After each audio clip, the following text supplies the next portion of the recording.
इस्लाम में रिश्ते दो तरह के, कै तरह के हैं? बहुत कलील गुफ्तगू, चूंकि मुझे ऐसा वक्त ही मिलता है कि मैं अपनी बातें आप लोगों के दिलो दिमाग तक मैं नहीं उतार पाता। अगर यही रात का प्रोग्राम होता, लेकिन ठंडक का मौसम है, इंशाअल्लाह आने वाले दिनों में उर्से अय्यूब मिल्लत अलैहि रहमतुर रिज़वान का ये प्रोग्राम जिलाई सतह पर मनाया जाएगा। बोलो सुभान अल्लाह। बड़े एहतमाम के साथ जिलाई सतह का वो प्रोग्राम होगा, ताकि जो लोग आए यहाँ और यहाँ से जाएं, ये लेकर मिजाज जाएं कि वाकई जो आले रसूल होता है, वाकई जो रसूल के घर का कोई फर्द होता है, तो अल्लाह तबारक व तआला उसे इज्जत का वो मकाम अता फरमाता है कि खास जमीन के ऊपर रहे तो भी वही मरातिब उसे हासिल हैं, और जमीन के नीचे चला जाता है तो उससे कहीं ज्यादा बुलंद मरातिब उसे हासिल। तो मैं अर्ज कर रहा था, इस्लाम में रिश्ते दो तरह के हैं। एक है ईमानी रिश्ता और एक है जानी रिश्ता। एक है ईमानी रिश्ता और एक है जानी रिश्ता। जो आयते करीमा मैंने तिलावत किया है, ये दोनों तमहीदी कलिमात मेरी तकरीर का हिस्सा। तो इस्लाम में रिश्ते दो तरह के हैं। सबसे पहला रिश्ता वो ईमानी रिश्ता है, और दूसरा रिश्ता वो जानी रिश्ता है। अर्ज करना चाहूंगा, हजरत बिलाल मक्का के रहने वाले नहीं थे।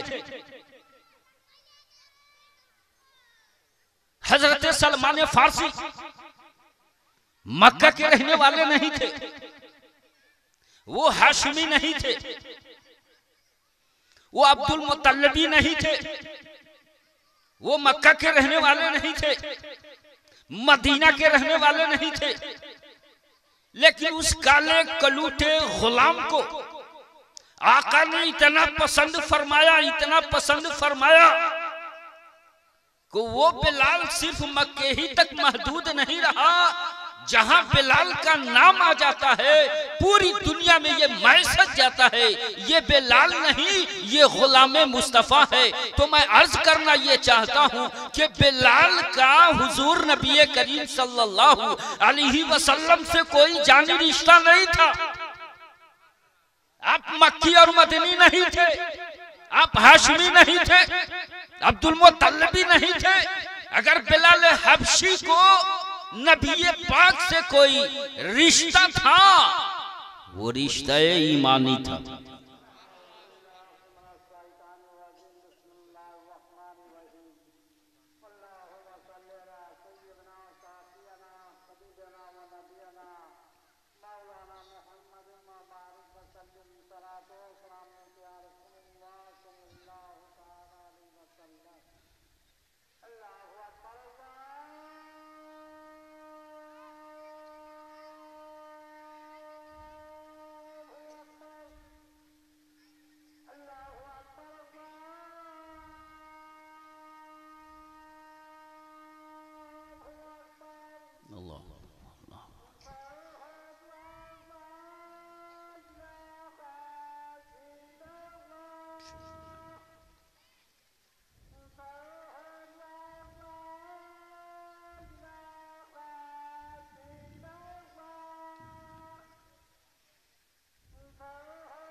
आप यहीं बैठे, यहाँ फौरन तकरीर खत्म होगी, 10 मिनट के बाद हम सभी मस्जिद चलेंगे और नमाज पढ़ेंगे। लेकिन अभी इंतशार न पैदा किया जाए, फौरन हम लोग यहाँ से उठेंगे, मस्जिद ही चलेंगे, नमाज पढ़ेंगे, है ना। एक बार दुरूद शरीफ सुना दीजिए। अल्लाहुम्मा सल्ली अला सय्यिदिना व शफीअना व नबियना व मौलाना मुहम्मदिन मअदनिल जुदी वल करम अलैहि व बारिक व सल्लिम सलातुन व सलामुन अलैका या सय्यदी या हबीबी या रसूलल्लाह सल्लल्लाहु तआला अलैहि वसल्लम। तो मैं अर्ज ये कर रहा था कि बिलाल हबशी, सलमान फारसी या और दीगर ऐसे सहाबा जो मक्का के रहने वाले नहीं थे, नबी के खानदान के रहने वाले नहीं थे, लेकिन उनका रिश्ता सरकार से ईमानी रिश्ता था और इस ईमानी रिश्ते की बुनियाद पर सरकार ने उन्हें बहुत पसंद किया। चलिए एक तमहीद का दूसरा नुक्ता नजर मुलाहिजा फरमाइए। अबू लहब मक्का का रहने वाला था, शैबा मक्का का रहने वाला था, उतबा मक्का का रहने वाला था, और यही नहीं हुजूर के कुंबाओ खानदान का रहने वाला था। लेकिन सरकार ने उसको पसंद नहीं फरमाया। सिर्फ खानदानी रिश्ता होने की वजह से सरकार ने उसे पसंद नहीं फरमाया। क्यों नहीं पसंद फरमाया? इसलिए कि सरकार से उन सभी का अरे खानदानी रिश्ता तो था लेकिन ईमानी रिश्ता नहीं था। इसलिए सरकार ने उन्हें पसंद नहीं फरमाया। मालूम हुआ यह तमहीद का दूसरा जुज़ हुआ और तमहीद का तीसरा जुज़ सुन लीजिए, तकरीर खत्म। जिसको सरकार से ईमानी रिश्ता हो तो सरकार ने उसको बहुत ज्यादा पसंद फरमाया, और सिर्फ खानदानी रिश्ता हो, ईमानी रिश्ता ना हो तो सरकार ने उसको पसंद नहीं फरमाया, अपनी बारगाह से उसे मरदूद कर दिया। इसलिए कि ईमानी रिश्ता सरकार से उसका नहीं, ईमानी कनेक्शन उसको सरकार से नहीं है। लेकिन जिसका रिश्ता दोनों सरकार से लगा, बोल दो सुभान अल्लाह। ये तीसरा तमहीद मुलाहिजा फरमाओ, जिसका रिश्ता सरकार से दोनों लगा हो, यानी एक ईमानी रिश्ता भी हो और दूसरा खानदानी रिश्ता भी हो, ईमान के साथ साथ सरकार से खानदानी रिश्ता हो, तो सरकार ने उस ईमानी रिश्ते वालों से उसे ज्यादा पसंद फरमाया। इसी को आला हजरत इमाम अहले सुन्नत दरियाए रहमत चश्मे इल्म हिकमत इमाम मोहम्मद रजा खां फाजिल बरेलवी ने इसी को फरमाया है। क्या फरमाया है? जो आपने इससे पहले सुना, बड़ी ताज़ीम फरमाया आला हजरत ने, आला हजरत के शहजादों ने, अरे बड़ी सादाते किराम का, बड़ी सादातों किराम का अदब व एहतराम किया, सादाते किराम की ताज़ीम व तौक़ीर बजा लाई।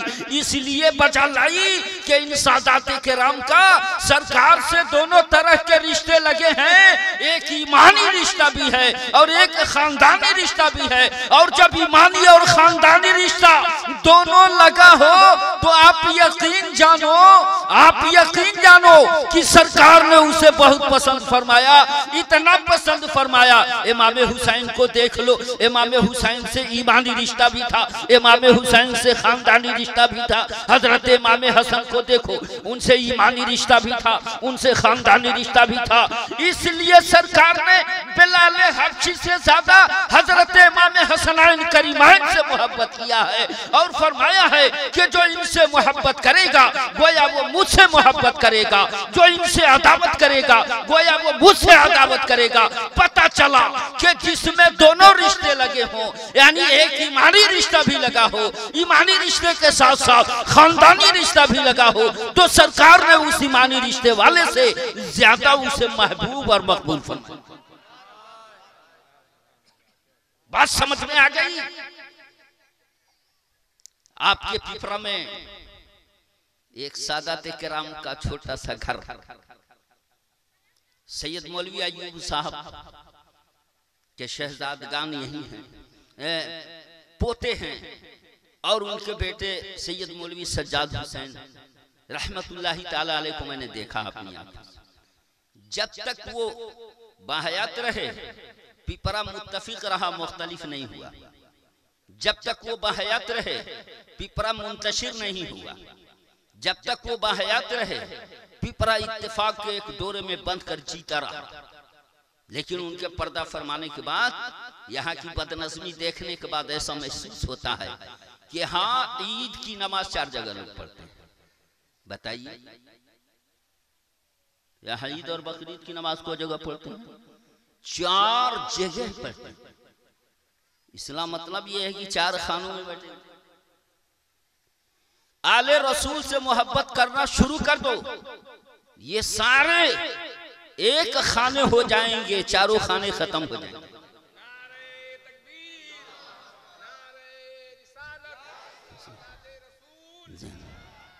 आप इनका कुछ नहीं बिगाड़ सकोगे, इख्तलाफ भी पैदा करके इनका कुछ नहीं बिगाड़ सकोगे। जब यजीद जैसा फासिक और जालिम कुछ नहीं बिगाड़ सका, और आले रसूल का ये नसब कयामत तक बाकी रहेगा। और सिर्फ कयामत तक ही नहीं, आले रसूल का ये नसब एक ऐसा नसब है, एक खानदान ऐसा खानदान है कि मैदान महशर में अरे सभी के नसब को मिटा दिया जाएगा, लेकिन जिंदा रखा जाएगा तो आले रसूल के नसब को जिंदा रखा जाएगा, खानदान रसूल को जिंदा रखा जाएगा। तो ये नसब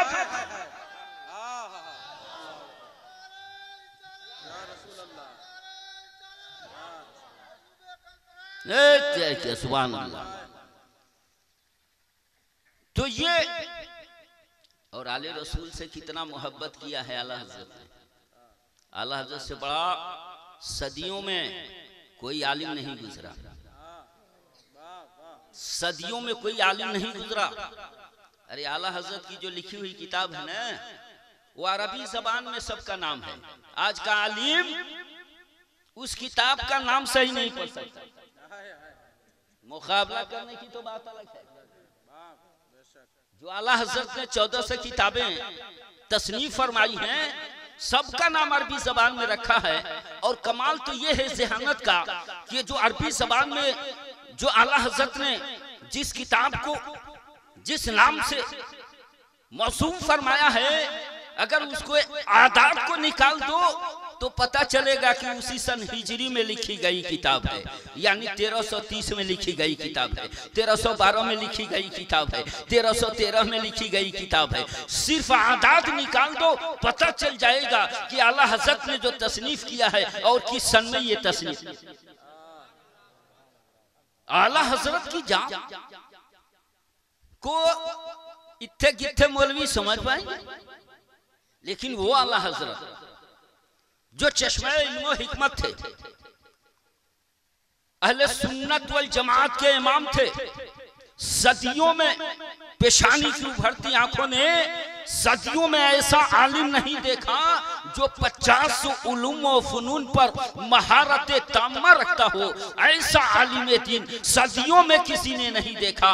इसीलिए सबको हजरत कहते हैं और इमाम अहमद रजा को आला हजरत कहते हैं। नारे तकबीर, नारे रिसालत, मसलके आला हजरत, मसलके आला हजरत, उलमाए अहले सुन्नत, उर्से अयूबे मिल्लत, नारे तकबीर, मोहसिने कौम मिल्लत, हुजूर सैयद फखरुद्दीन साहब क़िबला, नारे तकबीर, नारे रिसालत। आला हजरत की बारगाह में एक दारोगा पहुंचे जो सैयद थे। क्या थे? सैयद थे, सादात किराम से थे। वो बारगाह आला हजरत में पहुंचे, दाढ़ी नहीं थी, चूंकि दारोगा थे, कोतवाली और थाने में रहते थे, चेहरे पर दाढ़ी नहीं थी। जब आला हजरत की बारगाह में पहुंचे तो आला हजरत ने देखा, नाम दरियाफ्त फरमाया, तो उस दारोगा ने अपना नाम सैयद लगा के बताया। आला हजरत जिस मसनद पर बैठे थे खड़े हो गए, जिस मसनद पर टेक लगाकर बैठे थे खड़े हो गए। आज आला हजरत से कौन बड़ा इल्म वाला है? बोलो, आला हजरत से बड़ा इल्म वाला आज कौन है आलिम? खड़ा हो गए। खड़े होने के बाद उस सैयद दारोगा को अपने मसनद के बगल में बैठाया और आपने अर्ज करना शुरू किया, हम लोग आपके गुलाम हैं। आहा, बोलो सुभान अल्लाह। हम लोग आपके गुलाम हैं, आपकी गुलामी में हम लोग जिंदगी बसर कर रहे हैं। जब मेरे आका का ये आलम होगा तो फिर हम लोग गुलामी कैसे इख्तियार करें? बोलो सुभान अल्लाह। सिर्फ एक जुमला आला हजरत ने फरमाया था।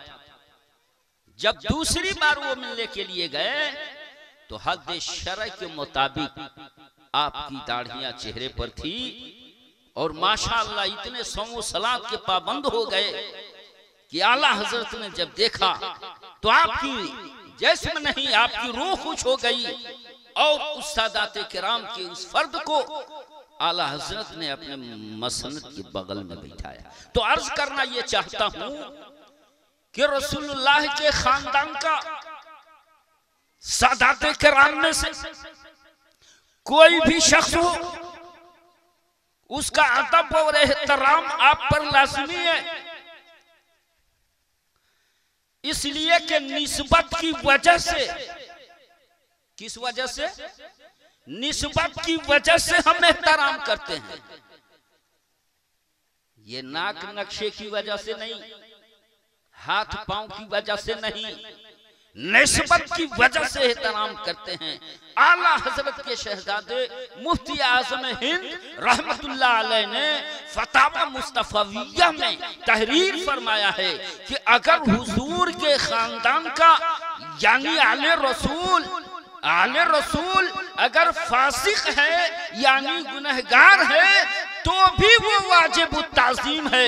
इसलिए कि अमल का हिसाबो किताब उनको देना है और हमको जो ताज़ीम करनी है वो निस्बत की वजह से ताज़ीम करनी है, इसलिए कि वो रसूलुल्लाह के खानदान। ये मैं नहीं, आला हज़रत मुफ्ती आज़म थे मुस्तफ़ा रजा खान, उनका फतवा है, फतवा मुस्तफाविया में कोई जाकर के देख लेगा, उनका फतवा है सादाते किराम के ताल्लुक से। तो मैं अर्ज करना ये चाहता हूं कि इस घराने से आप मोहब्बत करोगे ना? अरे मोहब्बत करोगे तो संवर जाओगे, इनका कुछ नहीं कर पाओगे। इनको तो इज्जत अल्लाह ने दी है और तुइज़्ज़ु मन तशा व तुज़िल्लु मन तशा बियदिकल खैर इन्नका अला कुल्लि शैइन कदीर। जिसको इज्जत अल्लाह अता फरमाता है उसकी इज्जत कोई ले नहीं सकता। हाँ, उस इज्जत वाले की इज्जत करोगे तो तुम भी बाइज्जत हो जाओगे, तुम भी बाइज्जत हो जाओगे। मैंने कुरान अज़ीम की जो आयत करीमा तिलावत किया, कुल्ला असअलुकुम अलैहि अजरा इल्लल मुवद्दत फिल क़ुरबा, इस आयत करीमा के तहत चंद मिनट की ये गुफ्तगू हुई। हम दुआ को हैं, अर्ज गुजार हैं कि अल्लाह तबारक व तआला अपने हबीब के सदक़े में ये ग्वाबल का इलाका बड़ा खुश नसीब इलाका है, बड़ा खुश नसीब इलाका है। कैसे खुश नसीब है? ऐसे खुश नसीब है कि इस ग्वावल इलाके में रहनुमाई सैयद मौलवी अय्यूब अलैहि रहमत व रिज़वान के घर से और सैयद ऐनुल हुदा साहब क़िबला मदजिल्लहुल आली, ये दो जातें हैं, दोनों आले रसूल हैं और इन आले रसूल के दस्ते पाक में इलाका ग्वाबल के मुसलमानों की क़यादत है, रहनुमाई है। आप बड़े खुश नसीब हैं कि ऐसे लोग आपके रहनुमा हैं, ऐसे लोग आपकी रहनुमाई कर रहे हैं, ऐसे लोग आपकी रहनुमाई कर रहे हैं। अल्लाह तबारक व तआला हमारे हजरत हाफिज़ क़ारी सैयद फ़खरुद्दीन मदजिल्लहुल आली का साया हम लोगों के सरों पर दराज रखे और हमको और आपको इनकी सोहबत में जिंदगी गुजारने की सादतें अता फरमाए। इतनी कम उम्र में मैंने अपनी पेशानी की उभरती आंख से ऐसा तकवा शियार नहीं देखा। मौलवी तो बहुत है, मौलवी तो ऐसा मत पूछिए। मौलवी लोग अगर ठीक हो जाए ना, हमारा मुआशरा ठीक हो जाए, हमारा मुआशरा ठीक हो जाए, हमारा मुआशरा ठीक हो जाए। लेकिन सारी बीमारी यही है। तो ऐसा मेरी नजर ने इतनी कम उम्र में मैंने इनके बचपने को भी देखा है। स्कूल में पढ़कर इन्होंने मैट्रिक पास किया। पास करने के बाद अल्लाह गनी इतने शानदार हाफिज कुरान हैं। इनके नाना जान की दिली ख्वाहिश थी कि हमारे घर में कोई ऐसा हाफिज कुरान बन जाए, आलिम दीन बन जाए, तो आलिम दीन बन जाए। सुभान अल्लाह, आपके नाना की दुआएं मकबूल हुई। क्यों ना मकबूल होंगी? उनके तकवा वाली जिंदगी को आपने देखा है, आपने देखा है ना। आपसे कोई छुपी हुई चीज तो नहीं है। इतने बड़े परहेजगार थे, अमानतदार थे। उनकी झोली में जो पैसे दिए जाते थे वही पैसे वापस होते थे, वही पैसे वापस होते थे, वो सिक्के बदले नहीं जाते थे। अल्लाह अल्लाह, कितने बड़े अमानतदार थे। और तकवा शियार तो मत पूछिए। इतने बड़े तकवा के मालिक तो अल्लाह ताला उसे ही नहीं इज्जत देता है जी। इन्ना अकरमकुम इंदल्लाहि अतकाकुम, अल्लाह के नजदीक सबसे बड़ा मुकर्रम वो शख्स है जो अहले तकवा है। वो अहले तकवा भी थे माशाअल्लाह। दोनों रिश्ते लगे हैं, ईमानी रिश्ता भी है, खानदानी रिश्ता भी है। लिहाजा सबसे ज्यादा प्यार करना है तो आप इस घराने से प्यार कीजिए, इस घराने के अफराद से प्यार कीजिए। अल्लाह तबारक व तआला आपके कारोबार में खैर व बरकतें अता फरमाएगा। और अगर इनसे प्यार करना आपने शुरू कर दिया, आपका गांव सुधर जाएगा। मैंने एक जुमला अर्ज किया था ना, याद है ज़हन में ना कि नहीं? इनसे प्यार करना शुरू कर दो, सारे इख्तलाफात खत्म हो जाएंगे, सारे इख्तलाफात खत्म हो जाएंगे। जब इस घराने से आप प्यार करना शुरू कर देंगे, सारे इख्तलाफात खत्म हो जाएंगे। अल्लाह तबारक व तआला हमको और आपको जब तक इस दार फानी पर कायम व दायम रखे। तो ए मौला, हम तमाम मुसलमानों को सिराते मुस्तकीम पे चलने की सआदत अता फरमाए और ईमान पर कायम व दायम फरमाए। और हम तमाम सुन्नी मुसलमानों को दिगर फिरक़े बातिला व दिगर अतियान बातिला व दिगर मज़ाहिब बातिला और दिगर गुमराह फिरकों से ताहद्द हयात महफूज व मामून फरमाए। और जब इस खाकदान आलम से रुखसत फरमाए तो ईमान पे खात्मा बिल खैर फरमाए। व आखिरु दावाना अनिल हम्दुलिल्लाहि रब्बिल आलमीन। अस्सलामु अलैकुम व रहमतुल्लाहि व बरकातुहू।